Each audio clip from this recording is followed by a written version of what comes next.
Okay, thank you all for your attendance today and for your support of what we're doing here at NC State. I'm going to be sharing a little bit of background on myself and my research program here at NC State, and maybe have some time for a few questions. So I'm John Holt, for some of you that I may not know or have had the opportunity to meet. I am an assistant professor here at NC State, and extension swine specialist. I started here just over 3 years ago in April of 2018, after spending about 8 years in the feed industry doing technical consulting and research. So I'm also an alumni of NC State, having done my PhD here. So I'm really happy to be back and be part of this group today.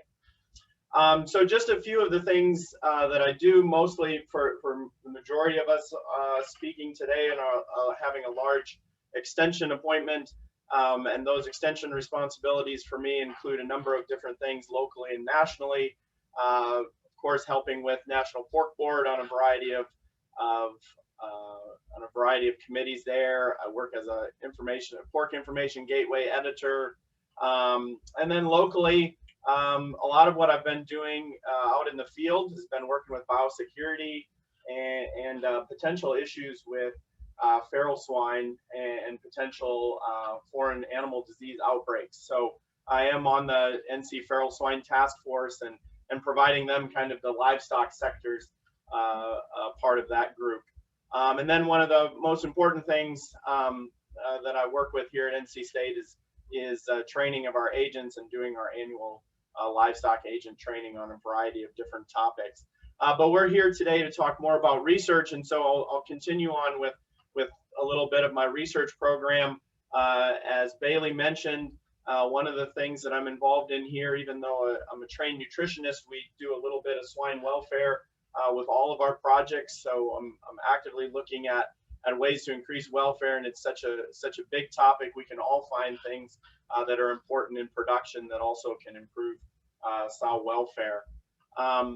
As with Dr. Leonard, it's great to have her on board because I think we're all interested in digital technologies, and adding more technologies and precision livestock farming is becoming a part of all of our programs here at NC State, but certainly something that I'm working with in both the welfare and the nutrition side. So as a trained nutritionist, I still work in some applied nutrition technologies that we'll hear a little bit more about. Okay, so some of the work that I've been doing over the last couple of years and really tying all those three buckets together. One of the projects recently finished my master's student, Lauren Anderson, and we looked at the changes in growth performance, feeding behavior, and cytokine profiles of growing finishing pigs. And really an overarching goal in my program right now is to develop an objective measure of stress. And I think we are all concerned about stress of our livestock, and we know that animals that are not stressed are going to perform better. However, we don't have a really good way to detect stress. And so I think that's something we're interested in. And we think about maybe measuring cortisol levels or measuring things that are still invasive to the animal. So if we're stressing the animal to do a stress test, then that might not be our best measure of stress. So we're trying to find non-invasive ways to measure stress that are still somewhat objective.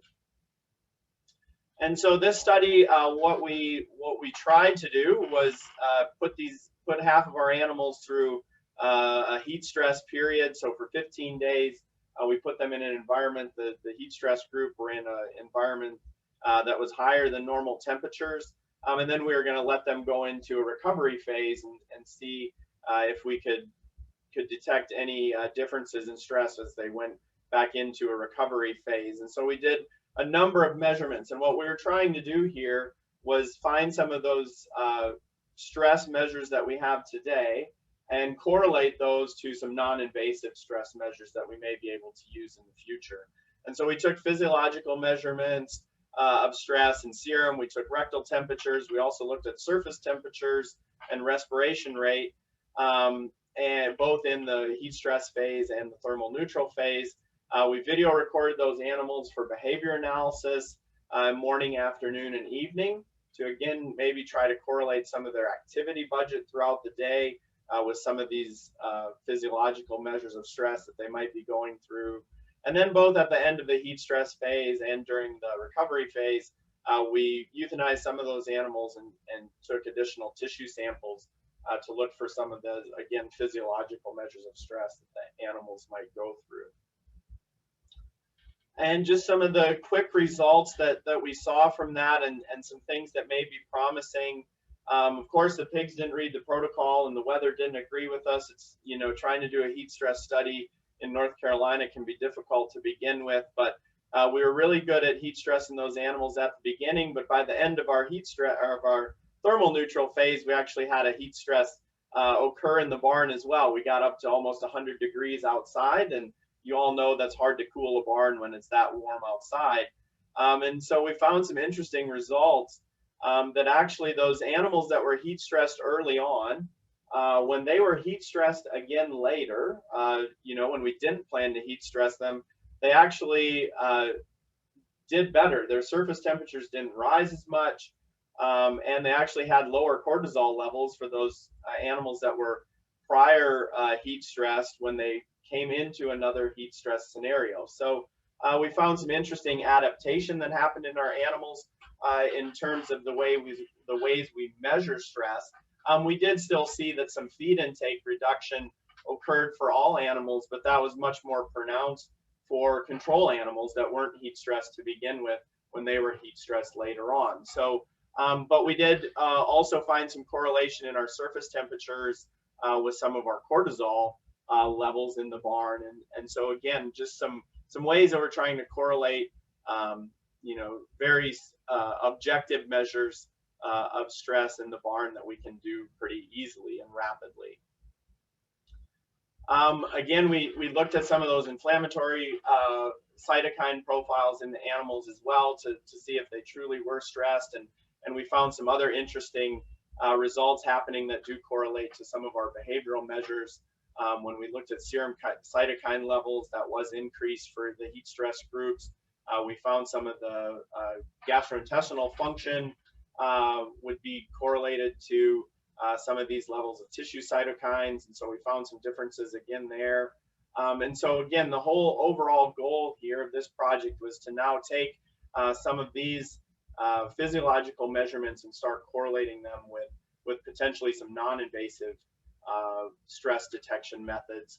And one of those that we're very interested in is the daily activity budget for our animals. And so here you can see some of the work we did with video camera, recording those pigs throughout the day and having focal animals that we could look in on, and then determine during the day whether they were heat stressed or not, what their daily activity budget was, whether that was laying down, whether that's standing, eating and drinking. And so again, we're excited to have Suzanne on and the work we're doing with sensors and things like that in the barn. I think this is getting more and more common, and these activity budgets could really start to tell us, could give us a way in the barn when we know we're reduced labor, we have fewer people that are trained, livestock people that have that eye for what's happening in the barn. Some of these behavioral measurements and video cameras are allowing us to look at these pigs and developing the pig vision models that can actually tell us, the computer can sense when there's a problem in the barn without having to have a set of eyes in every barn all the time. That's really going to help our efficiency in detecting animal health in the barn, and it's also going to make us more efficient. So we're continuing to do work like this where we use some of these technologies to help us with problems in the barn. Another one of those areas that's kind of using new technology and may give us some ideas about what the animal health and stress is in the barn is using the microbiome.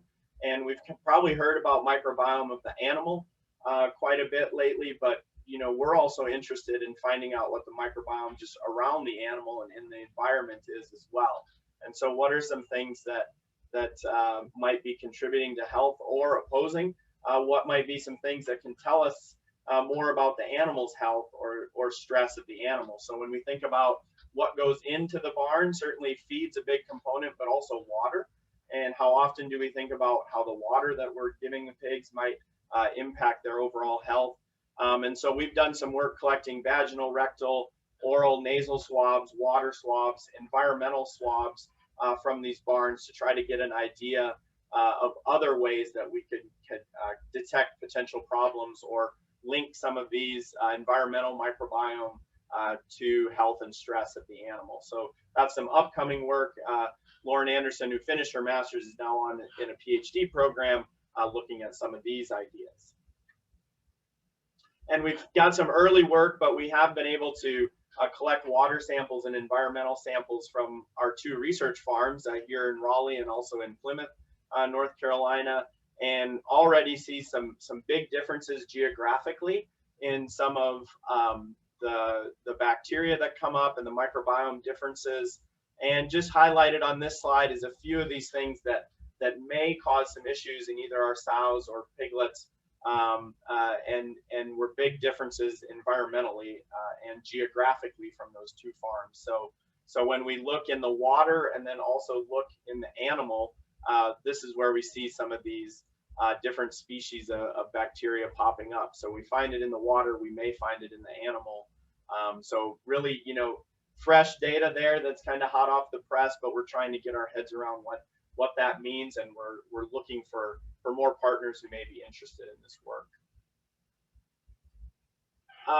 From the image analysis side, so beyond just the behavior measures that we're doing, we're also trying to get more images of animals to analyze for health and stress. And so one project that we did, kind of taking the idea of facial recognition image analysis and looking at, we call these tear stains. If you're probably familiar with them, and pigs get tear staining. If you have dogs at home, they also get tear staining. But this can be a measure of stress, and it's something that we can, take an image, get that image analyzed, compare it among pigs. And so we're trying to get some ideas like that, where can we get some more objective measures of those animals over time and see if there's changes in the pigs. So again, kind of using new ideas, but also using the new technologies that are becoming available. And along with that image analysis idea, we've got one big project that we're working on and just wrapping up, using camera imaging for rapid weight assessment. And so one big question in the industry, there are a lot of devices out there that claim to be able to weigh pigs with taking an image, giving you a rapid weight, just from an image of the pig. And so one big question is, with all these products out there, why are they not more commonly used? And so what are some problems? And so we've been working on that question. We've got a few different devices that we've evaluated as their ability to capture an image of a pig and accurately assess the weight. So the idea here is you can walk in a barn, take a picture, and kind of know what's going on with your weights and maybe some variation. And so that's a project we've been working on over the last year. And one of those devices that we evaluated, a company called Premex that has a pig vision software. And so these cameras are mounted above the pens and take images constantly. Every hour it's taking images of the pigs and then going through their own algorithm to detect to analyze the weights. And then there's a dashboard that daily updates on what those pigs' weights in the barn are, and you can correlate that to a feed curve or double check against what your expected weights are in the barn. And we think it's a really interesting program, and also may give us some opportunity to do the activity detecting too that we're interested in. So I will not go into all the details of this project. We also are working internally at NC State on our own camera imaging device, because we have found that the products that are said to be available today are not as available as you'd like to see. But so we're working on our own too. We think there's a great opportunity to help with the problem of sort loss, and hopefully getting a little more money out of your pigs when you're getting ready to market those animals. And so if you're interested more, I will point to one of my graduate students' presentations this afternoon that you can go check out. Ms. Tori Abner has been working on this for her master's project, and there's a lot more data and information on this project to be found in her presentation this afternoon. And so those are kind of the welfare and digital technologies that we're working on. But I also mentioned that we're constantly evaluating new nutritional technologies as well. And so one thing that we've been working on actually with the Department of Chemistry, this is what's fun to be innovating at university, where people from other departments come up with ideas, and we can see how they may interact and affect other groups that we may not have thought about before. But this idea was kind of stemmed from an idea that came out of our chemistry department, and we are looking at cellulose-based zinc nutritional supplements, and we've done some work here lately with a zinc product that potentially can reach the cecum. Most of our zinc sources are either very insoluble, like zinc oxide. We need a large amount to have an antimicrobial effect in the hindgut of pigs. But we're looking at some products that could reach the cecum that are not required in those large 2,000 to 3,000 parts per million. And so hopefully this could be a potential antimicrobial product and replace some of our use of zinc oxide. So we've just recently completed some digestibility trials in that work, and hoping to continue more of that work in the future. And some of the other things we've done, of course, we mentioned from David's presentation, what are feed ingredients that might help us with cost? What are new feed ingredients that we haven't thought of before?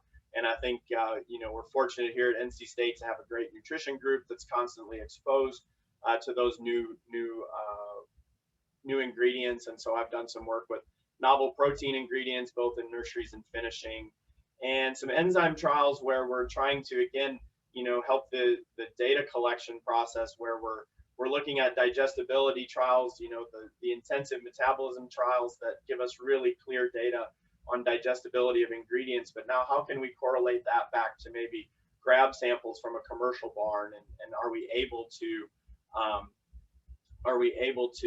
correlate some of those responses of an intensive trial in a quick and dirty sample, for lack of a better word, to try to figure out how we can get more useful information out of grab samples from a commercial setting where we're interested in getting real-time results.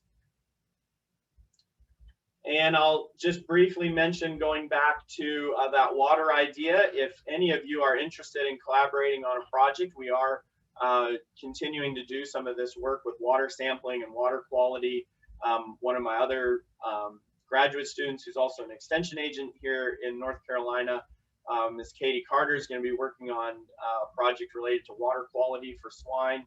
We're really interested in looking at what water quality means. I think most of you know that there's very large recommendations and large variation in recommendations of water quality, and I think it's time we take a look at that and maybe try to help revise some of those current recommendations that are out there for swine of different phases, not only in North Carolina but all over. But we're going to start here, and we're looking at sampling. We're going to look at the normal water quality measures, mineral contents that are in those samples, but we're also going to look at the microbiome in those water samples. And so if any of you are interested in participating in that, we'd love to have groups of farms that are under one management, or even one genetic flow would be great, so that we can control some of that variation when we look at water quality and production levels. But if you're interested, let us know. We'll provide those results for free to anybody who wants to help us find water samples.